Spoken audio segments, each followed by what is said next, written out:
When it comes to you being able to build more of that athletic and functional size in the lower portion of your chest and in the long head of your triceps, the number one tool that comes to mind that you need to start plugging into your upper body programming is going to be the dip. The dip's going to be something that allows you to build that massive teardrop effect in your pecs and some big ass horseshoe functional and powerful triceps so you can put up a big ass number in your overhead press and in your bench press. Unfortunately, a lot of us are doing them wrong, and it's not getting us that athletic size that we're going for, but instead is getting us inches closer to a catastrophic injury in the front portion of our delts as well as the pec minor right here. What I want to do for you today is highlight why that is and what you can do to immediately reverse this curse and start building more of that functional and ass-kicking mass that allows you to look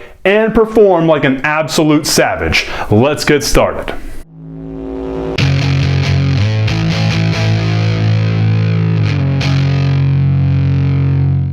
What's up, meatheads? Coach MANdler here, Team Swole Patrol.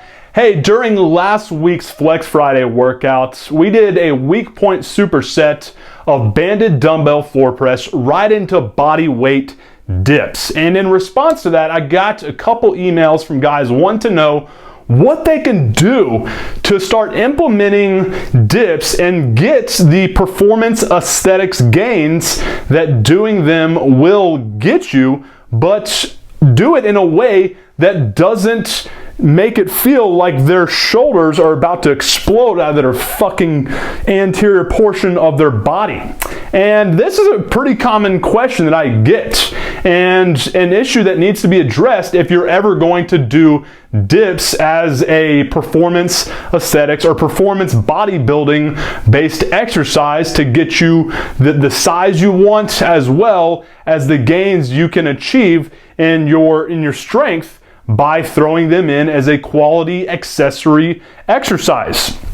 The problem exists in your form. It's 100% form. Much like a lot of the troubles that we have when it comes to pain with certain exercises, it has to do with how you are positioning your body, okay? I've talked multiple times about the different movements that your shoulders have. There's elevation, there's depression, there's protraction, and there's retraction. Now, when it comes to your shoulders, in regards to how we're going to perform the dip, it's essentially the very same thing we're going to do with the bench press. We want to make sure we're retracting and depressing, pulling down. And what that's going to do is it's going to create more of that stability in your shoulder area that we need to better insulate and to better pack that region. Okay? Here's the thing about the ball and socket joint that is our shoulder. Unlike the hips, which are a very deep ball and socket joint and have a lot of stability there and less mobility, our shoulder has a lot of mobility but less stability. So if that's the case, we need to position ourselves properly to better create and better insulate and better stabilize that region.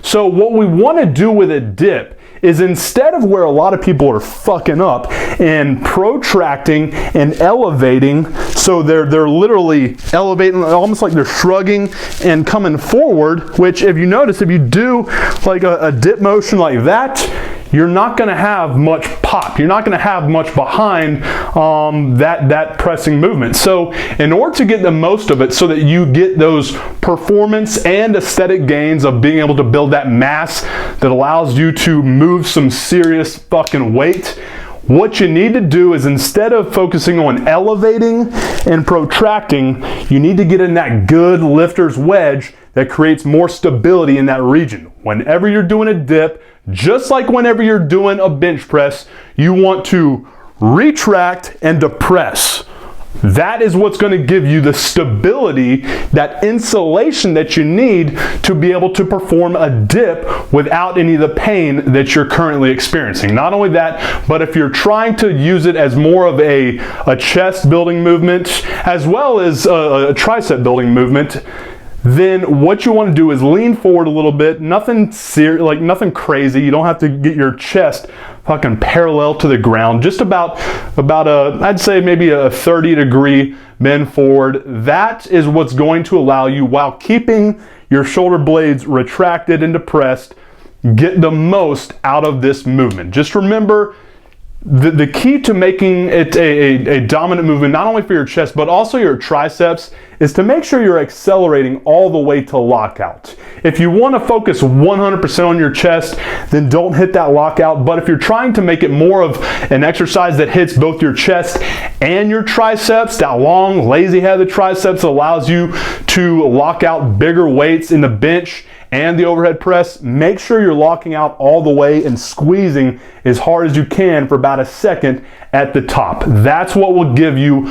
more of the size gains you're looking for, not only in the chest, which is what's responsible for the movement, probably I'd say from the very bottom to about 3/4 of the way up, but also by locking out that horseshoe long head of the triceps effect that you're going for the performance and the aesthetic side of things. So hopefully that helps. If you do have any other questions about any exercise that might be giving you a little bit of a pain in the ass or any pain wherever, simply leave that question in the comment section below and I will get to it in the next video exercise interrogation. Hey guys, hopefully that video helped you out. If anything, I want to make sure that you're plugging in not only the right exercises, but teaching you how to implement them properly so that you can get the best and fastest results from them. Now, if you're trying to, like me and like a lot of the guys watching this channel, perform as well as you look, have that performance bodybuilding style of training that allows you to look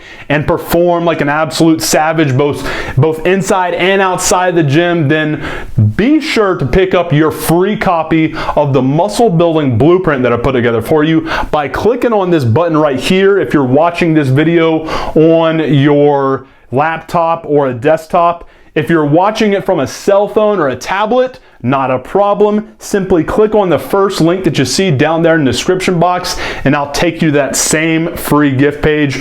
Once you're there, you're gonna see a list of different modules you're getting with this gift, as well as what you need to do in order to download it completely free of charge. In order to do that, all you got to do is enter your email address and let me know where I can send it, and I will send it to you completely free of charge. Very powerful tool that will help you build programs that allow you to match performance and aesthetics. So if that's what you're going for, you want to be able to look like and perform like an absolute beast, then this is the first step you need to take. Either click here or click on the first link that you see down there and I'll take you to that same page that will help you get this completely free of charge. And before you leave, be sure to hit the like button and subscribe to the channel so you never miss out on any of the kick-ass tips and routines that I'll be hooking you up with here in the future. Appreciate your time, guys. Have a good one.